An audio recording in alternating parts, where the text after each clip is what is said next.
કાલે રાત્રે 1:30 થી 2 વાગ્યાના ગાળામાં કોસંબા પોલીસ સ્ટેશનનું જે હથોડા ગામ છે તે હથોડા ગામ ખાતે ખેતરની અંદર ગૌ હત્યાને લગતી ઘટના બની રહી છે એ પ્રકારની માહિતી અમારા પોલીસ ઇન્સ્પેક્ટરને મળેલી। આ દરમિયાન જે બાતમીદાર છે એના કહેવા મુજબ જે ખેતરની અંદર અવાવરૂ જગ્યા છે એ પોતે બતાવી શકે એમ છે, એટલે સરકારી ગાડી જે છે અમારી એની સાથે 4 પોલીસમેન અને અન્ય સ્ટાફની સાથે એ લોકો ત્યાં ગયેલા અને રાતમાં જ્યારે બેટરી ટોર્ચથી જગ્યા સર્ચ કરતા હતા એ દરમિયાન અચાનક 2 બાઇક ચાલકો આવી ગયેલા, એમાં 6 જેટલા ઇસમો હતા અને ત્યારબાદ પોલીસ સાથે બોલચાલ થયેલી અને ત્યારબાદ એમને ફોન કરી અન્ય લોકોને બોલાવેલા। આશરે 50 લોકોનું ટોળું ત્યાં ધસી આવેલું અને પોલીસ સાથે અને અમારા જે બાતમીદાર હતા એની સાથે એ લોકોએ એસોલ્ટ કરેલો અને એસોલ્ટની અંદર એમને લાકડી, પાઇપ અને અન્ય ઘાતક હથિયારોનો ઉપયોગ કરેલો। જે બાતમીદાર હતા એમને માથામાં અને પગમાં અને અન્ય જગ્યાએ ઇન્જરી થયેલી છે, એ પણ હાલ સારવાર હેઠળ છે અને જે પોલીસમેન છે અમારા એમને પણ હાથ ઉપર ઇન્જરી થયેલી છે, એ પણ સારવાર હેઠળ છે। અમારા પોલીસમેનની ફરિયાદ લઈ અને એટેમ્પ્ટ ટુ મર્ડર અને રાયોટિંગનો ગુનો સરકારી નોકરિયાતને પોતાની ફરજ દરમિયાન રૂકાવટ કરવી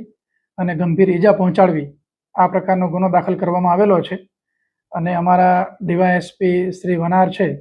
એમની આગેવાની હેઠળ અમારી જે તપાસ ટીમ છે કાર્ય કરી રહી છે। આરોપીઓને પકડવામાં આવેલા છે। દરેક આરોપીઓનો આ ગુનાહિત કૃત્યની અંદર શું રોલ હતો એ પ્રકારના પુરાવા મેળવી એમને આઈડેન્ટિફાઈ કરવામાં આવી રહ્યા છે અને આ બાબતમાં સખત પગલાં લઈ અને આરોપીઓ જે છે એમને નામદાર કોર્ટમાં રજૂ કરવામાં આવશે। જ્યારે ચેક કરવા ગયા ત્યારે 4 પોલીસમેન અને 2 જીઆરડી ટોટલ 6નો સ્ટાફ હતો અને જે એક બાતમીદાર માણસ છે એ 7 લોકો જગ્યા ચેક કરવા માટે ગયેલા। હા, એમાં આશરે 22 લોકોને અમે લાવ્યા છીએ અને દરેકનો રોલ જે છે, ફરિયાદ તો દાખલ થઈ ગયેલી છે અને ફરિયાદમાં જે નામ છે નામ મુજબના ગામમાંથી લોકોને પકડીને લાવ્યા છીએ અને એનો શું શું રોલ છે ડિટેલ ઇન્ટ્રોગેશન હાલમાં ચાલુ છે। અમારા ઇન્વેસ્ટિગેટિંગ ઓફિસર અમારા ડીવાયએસપીના સુપરવિઝન હેઠળ વિગતવાર તપાસ થઈ રહી છે અને જે આરોપીનો જે રોલ હશે એ છે અને એમના જે હથિયારો હશે એ કબજે કરવાની કાર્યવાહી વિગતવાર કરવામાં આવશે। રાત્રે જે ઘટના બની ત્યારે જે એસોલ્ટ થયો એટલે ટોપ પ્રાયોરિટી એ હતી કે આરોપીઓ જે છે એને આઈડેન્ટિફાઈ કરવામાં આવે અને જેને ઇન્જરી થઈ છે એને પ્રાથમિક સારવાર મળી જાય। હવે વિસ્તાર જે છે સમગ્ર વિસ્તાર સર્ચ કરી અને ત્યાં કોઈ પણ પ્રકારનું કૃત્ય થયું હશે તેની માટે એફએસએલની પણ મદદ લેવામાં આવશે, એટલે વૈજ્ઞાનિક પુરાવા પણ જે તે જગ્યા પરથી મળશે।